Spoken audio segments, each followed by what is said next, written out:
Hey there, Megan Jansen with Employee Wellness Solutions Network. I'm still on a mission in speaking with professionals and like-minded people in this employee and corporate wellness space. Today, I have the honor and privilege of speaking with Allan Smofsky. He's a health strategist. We'll talk about that in a second. He's managing director of Smofsky Strategic Planning. Allan, you have a passion and it's similar to mine, and I'm looking forward to digging a little deeper. Great, thank you, Megan. Nice to be here.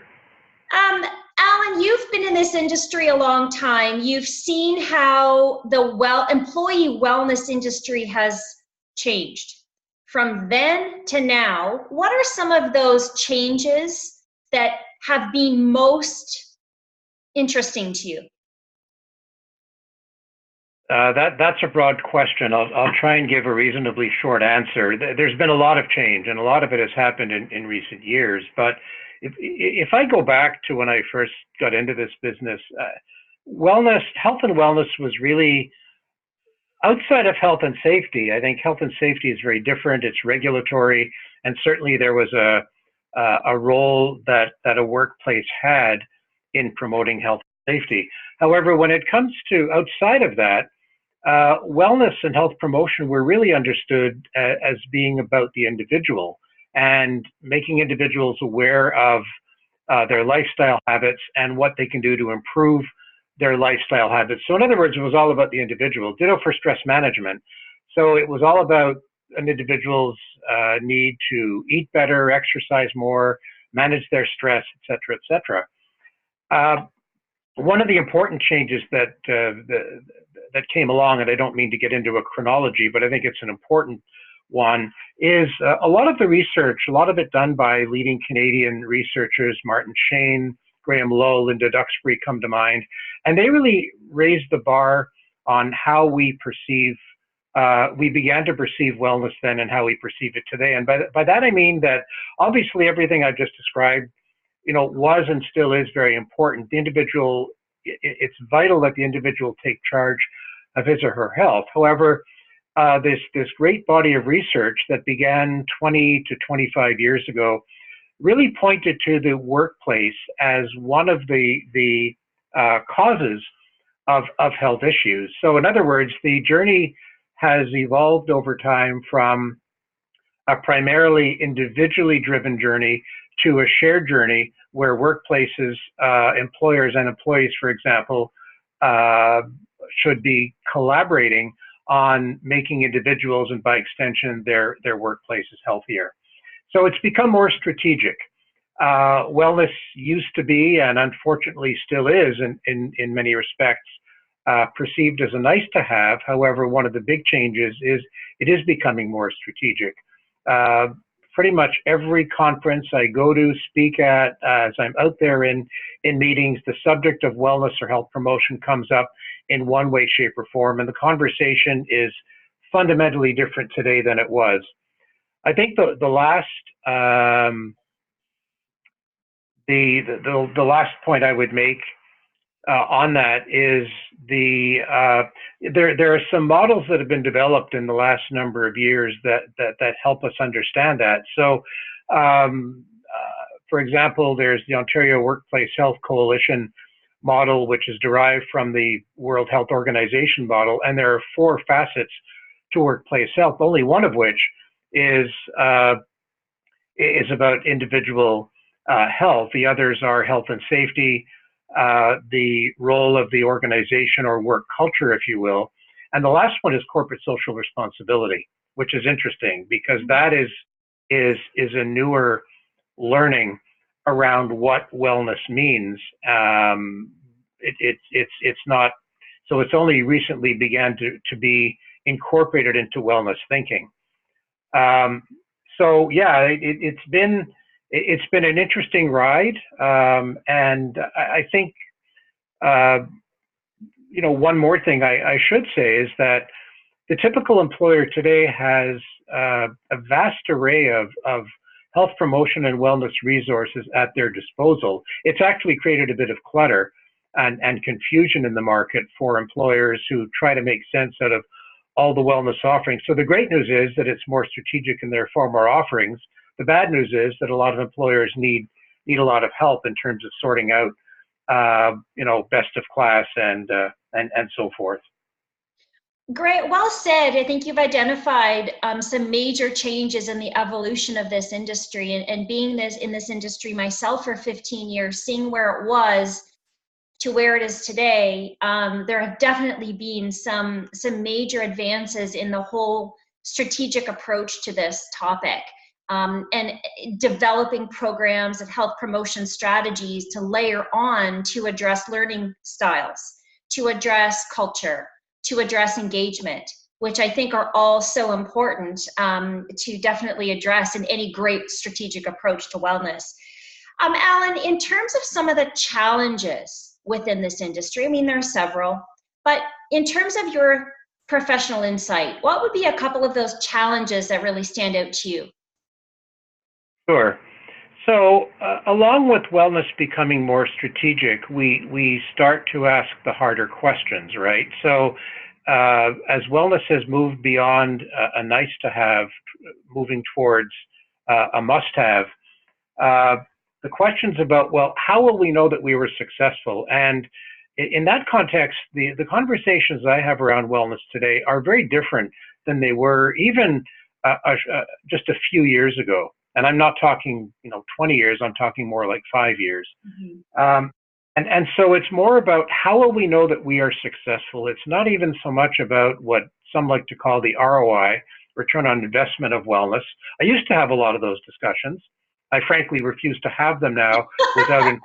Yeah. I think without incorporating what I call a VOI, value of investment element into it, because that is where the rubber hits the road. Yes, there's a body of research that supports wellness and health promotion, but frankly, the bigger picture is what will this do for individuals and organizations? And there's a much bigger picture out there. So when an employer, for example, asks me, how will we know that we were successful? The discussion goes far beyond ROI and goes into if you can, for example, look at employee engagement results following a wellness intervention, productivity, and some of these other measures, customer satisfaction and loyalty, which are much sort of bigger drivers of organizational success. But also within the health space, we're starting to connect the dots a little bit more. But it's early stages, and so when you ask what some of the challenges are, some of them lie in we know what we want to do, but the systems and data sets were not developed to correlate very well with one another. Everything was done in a siloed kind of way. And as you know, those who are more conversant with IT work know, it's very hard or if not hard, it's certainly time consuming and costly to try and retrofit a system that wasn't designed to connect with other systems and data sets to do that. So that is where one of the gaps are, that we know what we need to do, we know what we need to measure, but actually measuring it starts to become a challenge. I think we are in an evolutionary phase. I sometimes wish it was a revolutionary phase and things would move a little faster. But as we engage some of the larger stakeholders out there, things, as long as they move, they may not move as quickly as I and others would like, but at least they move. We still do have a siloed approach. We still have far too many wellness resources out there.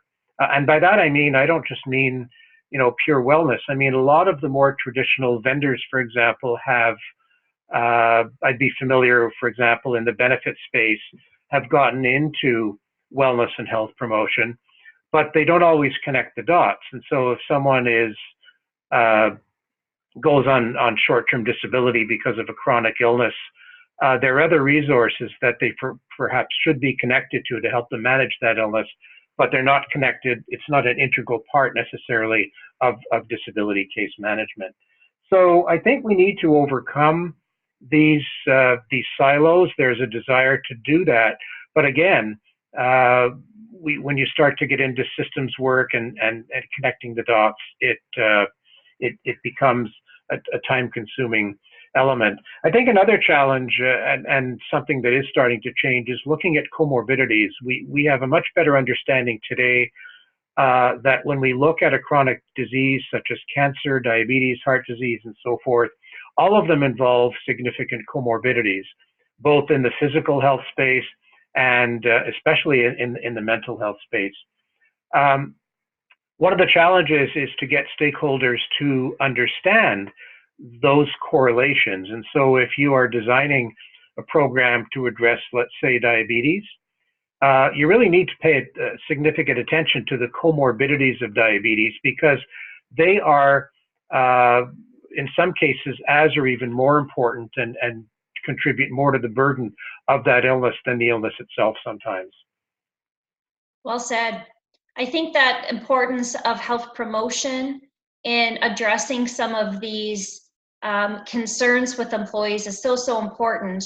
And I find also the prevention piece is also brought in more in our language today as well, versus reaction. So it's the preventative proactiveness to health promotion programs at the work site. That's where people are. We are at work probably more than we should be.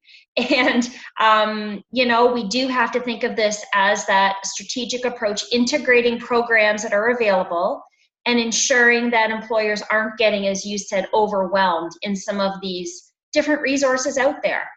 So that all follows the strategic approach too.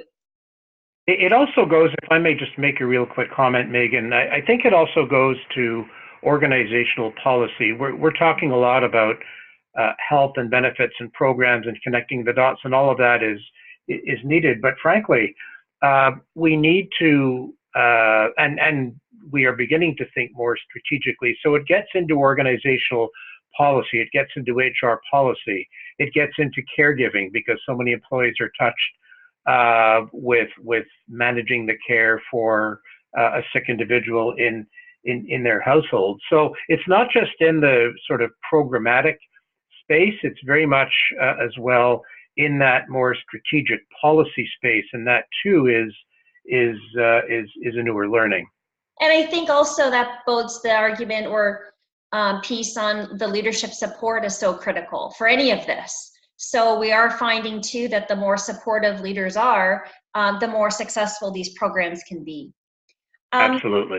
Allan, I'd like for you to have the final word. Any final thoughts as we tie up today? Yeah, and thank you for the opportunity to do that. I think the future is bright, in spite of some of the challenges that we've been discussing for the last few minutes. I think there is a bright future as wellness and health promotion become more strategic. I think it will become more comprehensive. It already is. I think we will see more integration and alignment between resources. Data is king or queen, if you will.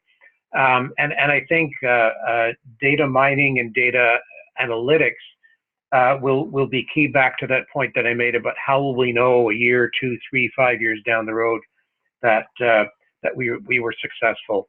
I think at the end of the day, if there was one last thing I would say is I hope to see, and some of us are trying to work on this, more of a public-private collaboration in workplace health. And so by that I mean aligning both workplace and health system resources around what I like to call the whole patient, and then measuring the impact. And if you think about that, we then are able to measure the track and measure individual improvement in health, not only in terms of workplace metrics, but also in terms of health system metrics. And then we really do have the full picture. So that's I guess my final word. But the future is bright, and I'm very happy to be a part of it. Well, as am I, and thank you so much for your time today. I know how busy you are. Thanks for taking a few minutes to help continue this conversation of elevating the profile of healthy people at work. Thanks so much, Allan.